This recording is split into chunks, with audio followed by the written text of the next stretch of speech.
স্থগিত হওয়া জগন্নাথ বিশ্ববিদ্যালয় কেন্দ্রীয় ছাত্র ও হল সংসদ নির্বাচনের ভোট গ্রহণ আজ উৎসবমুখর পরিবেশে বিরাজ করছে ক্যাম্পাসে।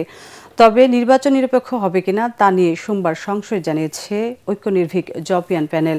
তাদের অভিযোগ, আগে থেকে ব্যালট পেপারে সিল মারা হয়েছে। বিশ্ববিদ্যালয় কর্তৃপক্ষ বলছে, ঝামেলা এড়াতে পর্যাপ্ত পরিমাণ বুথ তৈরি করা হয়েছে এবং প্রার্থী ও শিক্ষার্থী ছাড়া কাউকে ক্যাম্পাসে ঢুকতে দেওয়া হবে না। সকাল 8:30টায় ভোট গ্রহণ শুরু হয়ে তা চলবে বেলা 3টা পর্যন্ত।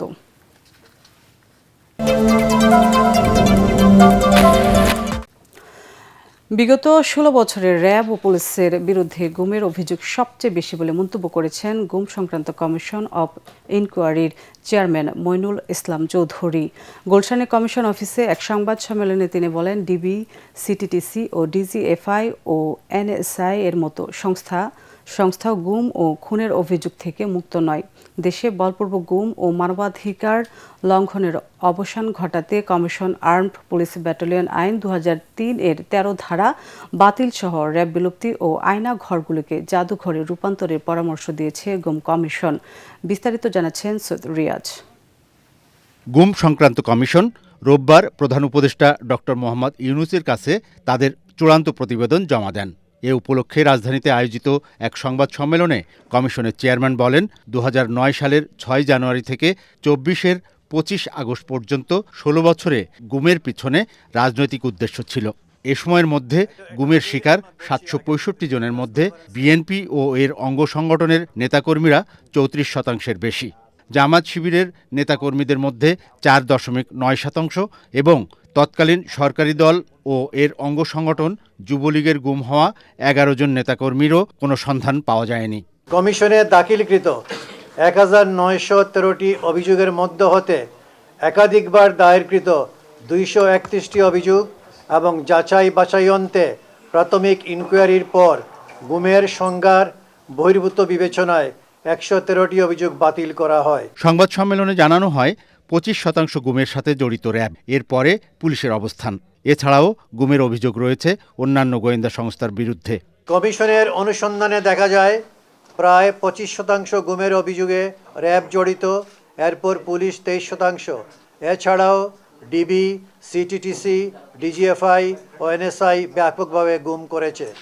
বহু ক্ষেত্রে সাদা পোশাকধারী বা প্রশাসনের লোক পরিচয়ে অপহরণ করা হয়েছে। বিতর্কিত সংস্থা বিলুপ্ত সহ ওই সময়কার কিছু আইন বাতিল ও সংশোধন না হলে আরও গুম খুনের মতো ঘটনা ঘটার আশঙ্কা রয়েছে।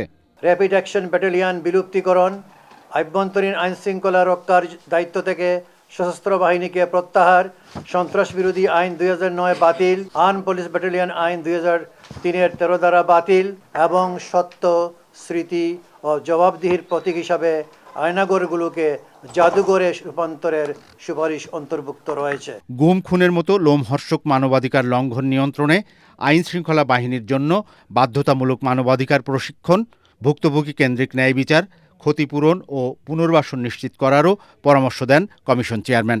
ধন্যবাদ জি। সৈয়দ রিয়াজ, এটিএন বাংলা, ঢাকা।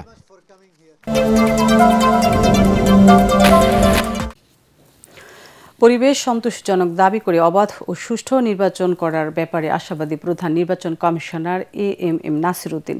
নির্বাচন কমিশনে রিটার্নিং কর্মকর্তার সিদ্ধান্তের বিরুদ্ধে সংক্ষুব্ধ প্রার্থীদের আপিল গ্রহণের বোধ পরিদর্শনকালে কথা বলেন তিনি। মনোনয়ন জমা দিতে গিয়ে স্থানীয় প্রভাবশালীদের তোপের মুখে পড়ার অভিযোগ করেছেন কেউ। এসব অভিযোগ আমলে নেওয়ার আশ্বাস দিয়েছেন নির্বাচন কমিশন সচিব আখতার আহমেদ। মিজান শাহজাহানের রিপোর্ট। সোমবার সকাল 10টা থেকে নির্বাচন কমিশনে শুরু হয় রিটার্নিং কর্মকর্তা কর্তৃক বাতিল হওয়া প্রার্থীদের আপিল আবেদন গ্রহণ। এটি চলবে 9 জানুয়ারি বিকেল 5টা পর্যন্ত। মনোনয়ন বাতিল বা স্থগিত হওয়াদের পাশাপাশি রিটার্নিং কর্মকর্তা কর্তৃক বৈধ হওয়া প্রার্থীর বিরুদ্ধেও আপিল করতে পারবেন সংক্ষুব্ধ ব্যক্তি। প্রধান নির্বাচন কমিশনার সহ 4 কমিশনারের উপস্থিতিতে 10 জানুয়ারি থেকে 18 জানুয়ারি পর্যন্ত আপিল শুনানি অনুষ্ঠিত হবে। সেখানে আরও উপস্থিত থাকবেন সংশ্লিষ্ট রিটার্নিং কর্মকর্তা বা তার প্রতিনিধি। আমরা এখনো কনভিন্সড যে আমরা একদম এটা ফেয়ার এন্ড ক্রেডিবল ইলেকশন ইনশাআল্লাহ দিতে পারব। আপিল জমা দেওয়ার জন্য সারা দেশকে 10টি অঞ্চলে ভাগ করে আলাদা বুথ বসানো হয়েছে। 1% ভোটারের স্বাক্ষরে গরমিল থাকায় বাতিল হয়েছে অনেক স্বতন্ত্র প্রার্থীর মনোনয়ন। 10 জনের মধ্যে ওনারা 7 জনকে পেয়েছেন, বাকি 3 জনকে ওনারা পাননি। এইটার কারণে আমাদেরকে এই নমিনেশন বাতিল করেছে। বিকেল ৩টার দিকে রাজশাহী বুথে আসেন আলোচিত ইউটিউবার হিরো আলম। নির্ধারিত সময়ের ২ মিনিট পর যাওয়ায় তার মনোনয়ন জমা নেননি রিটার্নিং কর্মকর্তা। এখানে তাদের কোনো হাত নাই, এটা পুরোটা আমাকে কোর্টে আগে সাবমিট করতে হবে, আমি যেহেতু জমা দিতে পারিনি। হামলার শিকার হওয়ার অভিযোগ আছে রাজবাড়ী ২ আসনে মনোনয়ন বাতিল হওয়া স্বতন্ত্র প্রার্থী সোহেল মোল্লার। এই ইলেকশন কমিশনের অধীনে কোনো নির্বাচন সুষ্ঠু হওয়া সম্ভব না বলে আমি মনে করি। কোনো প্রার্থী মনোনয়ন জমা দেওয়ার সময় বাধা বা হামলার শিকার হয়ে থাকলে তাও শুনানিতে আমলে নেওয়া হবে বলে জানিয়েছেন নির্বাচন কমিশন সচিব আক্তার আহমেদ। বিভিন্ন কারণে বিভিন্ন মানুষ সংক্ষুব্ধ হতে পারে, সে সংক্ষুব্ধের কারণটা তো ওনারা এখানে উল্লেখ করেই আপিল করবেন, সেটা পর্যালোচনা করা হবে। বাছাইয়ে মনোনয়ন বাতিল হওয়া হেভিওয়েট নেতাদের মধ্যে আছেন বগুড়ায় মাহমুদুর রহমান মান্না, চট্টগ্রামে ব্যারিস্টার আনিসুল ইসলাম মাহমুদ, কক্সবাজারে হামিদুর রহমান আজাদ, বরিশালে সর্দার শারফুদ্দিন আহমেদ শান্টু ও ঢাকায় ডাক্তার তাসনিম জারা। যারা স্বাক্ষর করেছেন এই প্রায় ৫,০০০ মানুষ, এত অল্প সময়ে ওনারা চান আমি যাতে নির্বাচনে কন্টেস্ট করতে পারি। সংশ্লিষ্ট রিটার্নিং কর্মকর্তার কার্যালয় থেকে সার্টিফাইড কপি উঠিয়ে নির্বাচন কমিশনে আসা এবং আইনজীবীর সাথে পরামর্শ করাটা একটি সময় সাপেক্ষ ব্যাপার। এই কারণে আরও যে 4 দিন সময় আছে সে সময়ের মধ্যেই বাকিরা আপিল করবেন বলে আমরা জানতে পেরেছি।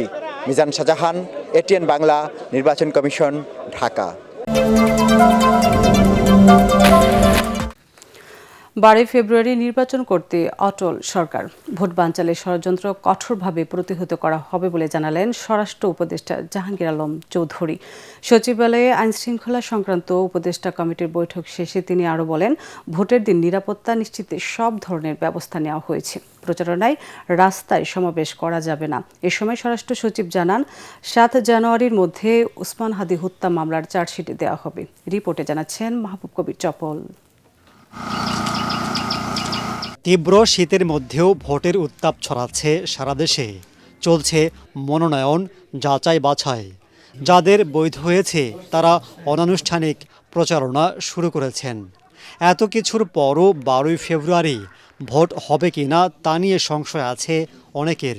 সরকারও মনে করছে ভোট বানচালের ষড়যন্ত্র চলছে। এসব বিষয়ে চুলচেরা বিশ্লেষণ হয়েছে আইনশৃঙ্খলা সংক্রান্ত উপদেষ্টা কমিটির বৈঠকেও। পরে স্বরাষ্ট্র উপদেষ্টা জানান, ঘোষিত সময়ে নির্বাচন করতে সব ধরনের প্রস্তুতি চলছে। আসন্ন নির্বাচনকে কেন্দ্র করে আইন শৃঙ্খলা পরিস্থিতি যেন কোনোভাবেই বিঘ্নিত না হয় সেই বিষয়ে আমরা সর্বোচ্চ গুরুত্ব আরোপ করছি। সব বাহিনীকে সমন্বিতভাবে মাঠ পর্যায়ে আরও সক্রিয়ভাবে কাজ করার নির্দেশনা দেওয়া হয়েছে। তিনি জানান, নির্বাচন কেন্দ্র করে গুজব কিংবা সামাজিক যোগাযোগ মাধ্যমে উস্কানি ছড়ালে কঠোর ব্যবস্থা নেওয়া হবে। প্রচারণার সময় জনভোগান্তি করলে তাৎক্ষণিক ব্যবস্থা নেবে পুলিশ। সবাই সিদ্ধান্ত নেওয়া হয়েছে যে রাস্তাঘাট বন্ধ করে জনদুর্ভোগ সৃষ্টি করা যাবে না, তাহলে আইন শৃঙ্খলা বাহিনী তাৎক্ষণিকভাবে যথাযথ ব্যবস্থা গ্রহণ করবে। উপদেষ্টা জানান, ওসমান হাদি হত্যাকাণ্ডের দ্রুত ন্যায় বিচার নিশ্চিত করা হবে। বুধবারের মধ্যে দেয়া হবে চার্জশিট। হাদি হত্যা মামলার চার্জশিট 7 তারিখের ভিতরে অবশ্যই ইনশাআল্লাহ আমরা দিয়ে দেব। এর চূড়ান্ত প্রস্তুত হয়ে গেছে, ফাইনাল আমরা দেখাশোনা করে নিচ্ছি জিনিসটা। তবে মূল আসামি ফয়সাল করিমকে গ্রেফতারের বিষয়ে কোনো প্রশ্নের উত্তর দেননি তারা।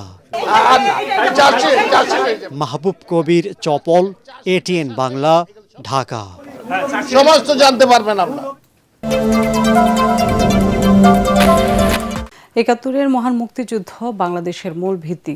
এটিকে বাদ দিলে দেশের অস্তিত্ব থাকে না বলে মন্তব্য করেছেন বিএনপির ভারপ্রাপ্ত চেয়ারম্যান তারেক রহমান। গুলশান কার্যালয়ে বিএনপির ভারপ্রাপ্ত চেয়ারম্যানের সাথে সাক্ষাৎ শেষে বাম গণতান্ত্রিক যুক্তফ্রন্টের নেতারা একথা জানান। এদিন বেশ কয়েকটি দলের শীর্ষ নেতারা তারেক রহমানের সাথে সাক্ষাৎ করেন। এদিকে বিএনপির প্রয়াত চেয়ারপারসন বেগম খালেদা জিয়ার প্রতি শ্রদ্ধা জানাতে এখনও তার সমাধিতে দলের নেতাকর্মীদের পাশাপাশি সারা দেশ থেকে শোকার্ত মানুষের ঢল অব্যাহত আছে। বিস্তারিত জানাচ্ছেন মইনুল আহসান। শোক আর প্রিয়জন হারানোর বেদনা নিয়ে প্রতিদিন সারা দেশ থেকে অসংখ্য মানুষ আসছেন জিয়া উদ্যানে তাদের প্রিয় নেত্রী প্রয়াত বেগম খালেদা জিয়ার সমাধিতে শ্রদ্ধা জানাতে। বেগম জিয়ার চলে যাওয়ার 1 সপ্তাহ পার হলেও সমাধি ঘিরে শোকার্ত মানুষের ঢল অব্যাহত আছে। সারা দেশ থেকে বিএনপি নেতাকর্মীদের পাশাপাশি সাধারণ মানুষ ফুল নিয়ে আসছেন সাবেক এই প্রধানমন্ত্রীর প্রতি শ্রদ্ধা জানাতে। বিশ্বের বিভিন্ন দেশে থাকা প্রবাসীরাও মৃত্যুর খবর শুনে দেশে এসে সামিল হচ্ছেন শ্রদ্ধা জানানোর মিছিলে। দেশটাতে বেগম খালেদা জিয়ার প্রতি শ্রদ্ধা জানিয়ে সকল ঘরে ঘরে ওনার দোয়া মাহফিল চলছে। বাংলাদেশের স্বাধীনতা সার্বভৌমত্বের পতাকা যতদিন উড্ডীন থাকবে ততদিন দেশনেত্রী বেগম খালেদা জিয়াকে এদেশের মানুষ স্মরণে রাখবে। সোমবার বিএনপি নীতি নির্ধারণী ফোরামের দুই নেতা বেগম জিয়ার সমাধিতে শ্রদ্ধা নিবেদন শেষে জানান, গণতন্ত্র, জনগণের অধিকার আদায়ের সংগ্রামে নিজের জীবন উৎসর্গ করে গেছেন আপসহীন নেত্রী। বাংলাদেশ বেগম খালেদা জিয়াকে হারিয়ে বাংলাদেশ জনগণের অভিভাবক হারিয়েছে। এদিকে বেগম জিয়ার মৃত্যুতে গুলশান কার্যালয়ে খোলা শোক বইয়ে স্বাক্ষর করতে আসেন বাম গণতান্ত্রিক যুক্তফ্রন্ট, গণসংহতি আন্দোলন সহ বেশ কয়েকটি রাজনৈতিক দল ও জোটের শীর্ষ নেতারা। পরে বিএনপির ভারপ্রাপ্ত চেয়ারম্যান তারেক রহমানের সাথে সাক্ষাতে নেতারা পরিবারের প্রতি সমবেদনাও জানান। পলিটিক্যাল কালচার, রাজনৈতিক যে একটা সহনশীলতা, ফিলোসফিক্যাল টলারেন্স সেটা থাকে, সেটা একটা গণতন্ত্রের জন্য সেটা একটা সৌন্দর্য। বাংলাদেশের কে যারা অস্বীকার করবে তারা আসলে বাংলাদেশের রাজনীতিতে জনগণ কর্তৃক গৃহীত হবে না বলে আমরা মনে করি। ফলে বাংলাদেশকে যারা স্বীকার করেন, বাংলাদেশের সংগ্রামকে যারা স্বীকার করেন, বাংলাদেশের জনগণ তাকেই বেছে নেবে। এবং জনাব তারেক রহমান বিএনপির পক্ষ থেকে তারা সেই ধারণ করার জায়গাগুলো, তাদের যে অঙ্গীকার সেটা পুনর্ব্যক্ত করেছেন। তারা এও জানান, মতপার্থক্য থাকলেও ব্যক্তি বা দলীয় স্বার্থের ঊর্ধ্বে উঠে দেশের স্বার্থে সবাইকে একসাথে কাজ করতে হবে। মইনুল আহসান, এটিএন বাংলা, ঢাকা।